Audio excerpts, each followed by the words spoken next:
அதெல்லாம் ஒண்ணும் இல்லடா. ஏன்டா நீ யாரு நீ? நான் தான் ஜாம்பி. சி பியா நீ? நாத்தம். ஏய் பீ இல்ல ஜாம்பி. நான் கடிச்சா நீ ஜாம்பியா மாறிடுவ. ஜாம்பியா மாறிடுவனா?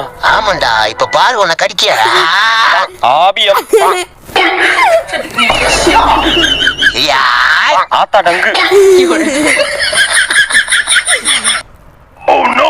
அப்பாடி ஒரு வழியா ஜாம்பி கிட்ட இருந்து தப்பிச்சிட்டோம். டேய் நீ தப்பிக்கல, மாட்டிக்கிட்ட. என்ன இங்க உட்காந்துருக்கு ஜாம்பி? தம்பி சத்த கடைக்கு போயிட்டு வாப்பா. நான் மாட்டலடா, நீ தான் மாட்டிக்கிட்ட. மா கடைக்கெல்லாம் போக முடியாது. கடைக்கு போக முடியாதா ஒண்ணு? சும்மாடியோ ஓடுறா ராஜு. விளக்கமாறு எங்க போச்சுன்னு தெரியலையே. லே விளக்கமாற குடுறா. நான் தான் ஜாம்பி. அடிங்க சுவாம்பியோ நாப்பியோ விளக்கமாற குடுறா. ஆளி மூஞ்சி மாதிரி பண்ணிக்கு பான் போடுற